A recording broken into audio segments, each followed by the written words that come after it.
Bom najprej prosil, da se mogoče predstaviš in poveš, kako si se v bistvu ti sam znašel v e-športni skupnosti, kaj te je najprej privabilo in zakaj v bistvu danes sploh sediš tukaj, po čemu te ljudje najbolj poznajo.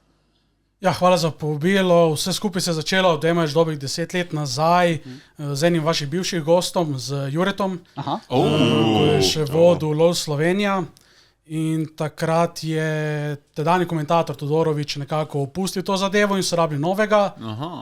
Videl sem to priložnost, je vzel nekako kot neko novo izkušnjo, ker sem zmeraj imel neke probleme v javnosti na šoli, nekega govora in tega zmeraj neka trema, vse eno drugo. Ja, te razumem. In to je bil tista vstopna točka, nekako, da se tega rešim, da nekako lahko začnem govoriti pred ostalimi v živo, predavati to na drugo, tretje in je bila super izkušnja. Takrat ni bilo dobenega drugega, sem nekako začel s komentiranjem tega Kings of Slovenija, ki se je začelo skupaj z takrat še Adamom in ostalimi so komentatorji.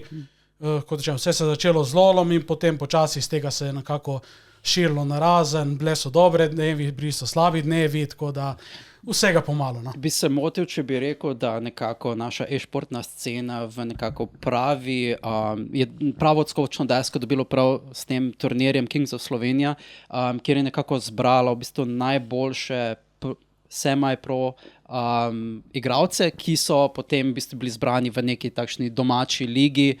Bila je še precej amaterska, seveda niso bili to še nekako sponzorirani, ne od Riota, ne od nikogar drugega. Imeli pa smo dejansko nekako okvirno, sistemsko sestavljeno, kako naj bi ti turniri dejansko izgledali. Se pravi, komentator je se omenil, Borut Todorović, on je bil znan kot Stric Borut, se mi zdi.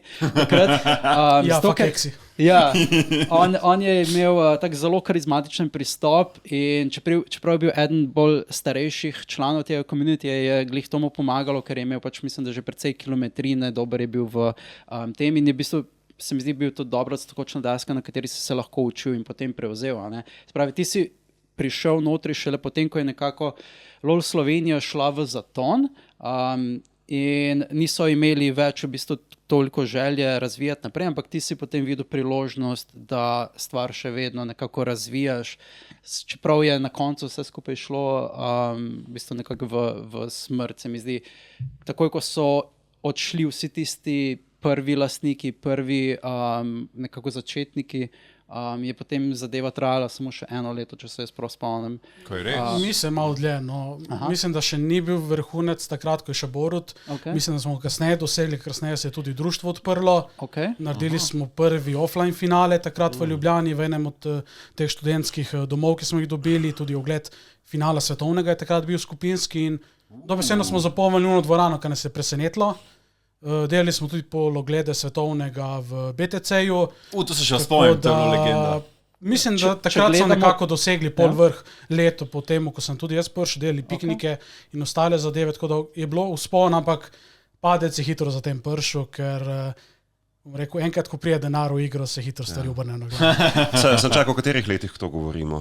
Sem to, da imam za predstavo. 10 let nazaj, cirka 12. 10 let nazaj je že zatonilo? Ne, takrat se nekako začelo, pol kakšno letko, 9-10 let nazaj, ko je zaključeno. Kdaj je bil prvi ta skupinski ogled finalsov? Mislim, da 4. sezona LOL ali 5. sezona, neki A je bilo tam to zraven Metelkove, oziroma tam v ene študentske. Ja, tam sem bil dejansko. Ja, tam smo bili o 5 zjutraj, ko se dogajalo, jutranje ure.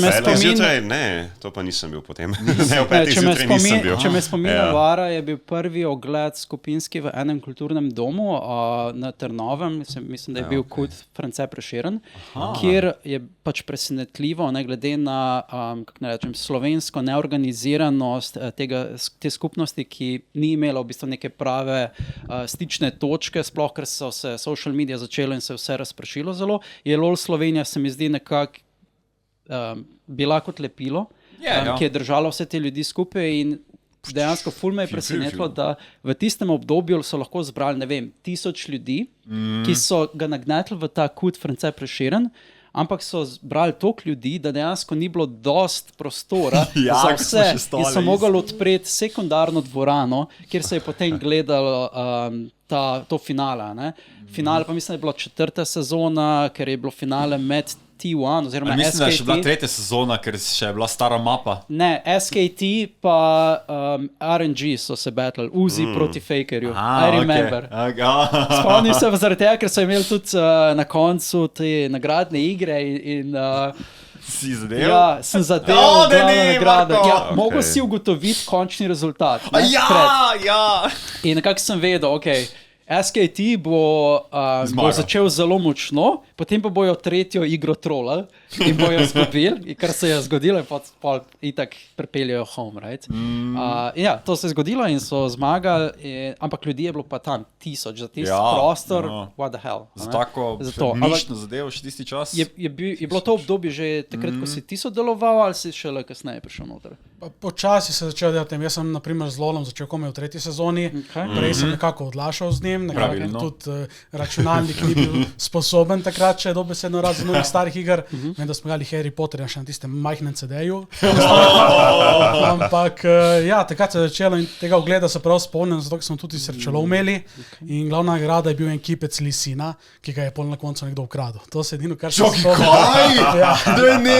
Vem, da Tohaj je bil takrat tam še pač en glavnih igralcev in njegov pač meni je bil Lee Sin in vse, kar si je želel, je tega Lee Sina zmagati, ja, na koncu pa ga je nekdo ukradel in ga ni uspel dobiti.